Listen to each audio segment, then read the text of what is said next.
Patrick Riedermont, bonjour. Bonjour. Vous êtes parrain d'un événement qui va bientôt se passer, est-ce que vous pouvez me le décrire? Alors c'est un festival qui va durer plus ou moins une semaine, qui s'appelle Festival Humour du Monde, humour avec un S du monde au singulier. Un monde et plusieurs humours.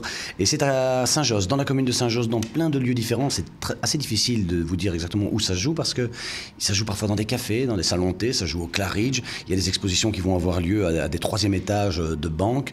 Voilà, donc le mieux c'est d'aller sur le site Humour du Monde. Et qu'est-ce qu'il va y avoir? Des spectacles vivants, du cinéma, de la photo, des gens sur scène, il y aura des happenings. Voilà, c'est un vrai festival, mais à Saint-Josse. Et c'est ça qui est assez paradoxal. On se dit, un gros festival à Saint-Josse, comment est-ce possible? Pourquoi ne vont-ils pas faire ça centre-ville ou dans des villes qui ont des communes qui ont peut-être plus de renommée? Eh bien non, il fallait que ça se passe à Saint-Josse, qui est quand même la commune où il y a le plus de nationalités sur Bruxelles.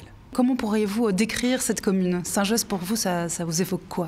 On m'a demandé de faire un petit descriptif ou de faire un petit mot en tant que parrain, et je ne veux pas dire que je suis fier d'une phrase, mais à un moment donné, j'ai comparé la tour Madou à la tour de Babel. Parce que c'est vrai que de temps en temps, cette commune ressemble... On dirait que le monde entier s'est donné rendez-vous à Saint-Josse.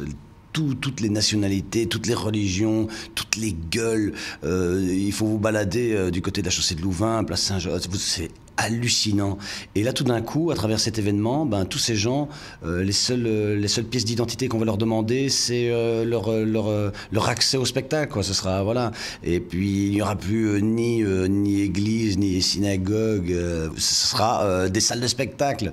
Voilà, on sera bien, et puis on va tous se rassembler.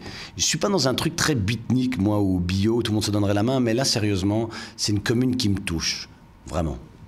Est-ce que justement cette commune, c'est aussi une source d'inspiration pour votre spectacle? Parce que vous avez un spectacle qui a un nom assez audacieux, donc Mon cul, pour être clair.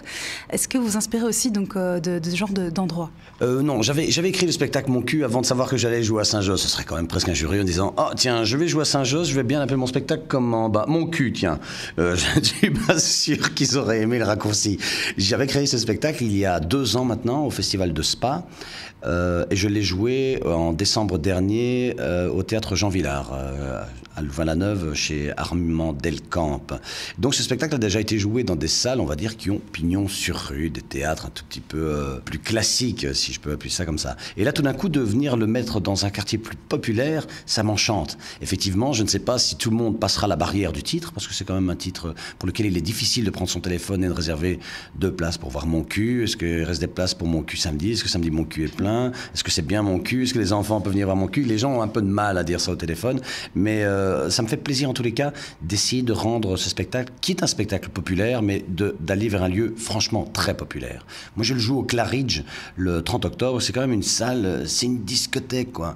Et ça fait aussi partie des intentions de ce festival, c'est de mélanger tout le monde, de mélanger les lieux. On n'est pas dans des salles proprettes avec des fauteuils en velours rouge. Est-ce que Johnny sera là du Claridge?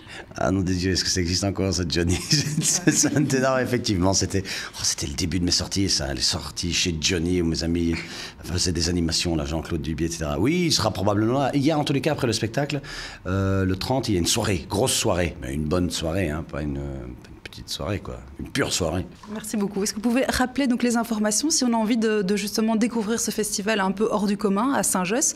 On peut avoir les informations où, et puis surtout les dates? Alors, ça commence le 25 octobre, si je ne me trompe, et toutes les informations sont sur un site formidable qui s'appelle humourdumonde.be, humour avec un S, dumonde.be. Tout est là, tous les lieux, tous les spectacles, toutes les expositions, tous les films, et il y a même un petit mot de moi, et puis vous pourrez trouver sur ce site où je joue et à quel prix. C'est vraiment pas cher en plus. Et on peut savoir si vous êtes célibataire ou non? Eh bien, je ne le suis plus. Depuis que j'ai écrit cet article, je ne suis plus célibataire. Mais s'il faut faire semblant de l'être pour vendre des places, je ferai semblant d'être célibataire. Je suis célibataire. C'était pas une question, mais on peut trouver l'info sur le site. Voilà, c'est ce que je voulais dire. Oui, j'avais bien compris que vous ne me demandiez pas si j'étais célibataire. Effectivement, non, mais effectivement, j'avais dit que comme j'étais parrain, je cherchais une marraine. Mais je ne cherche plus de marraine. Maintenant, je cherche des enfants.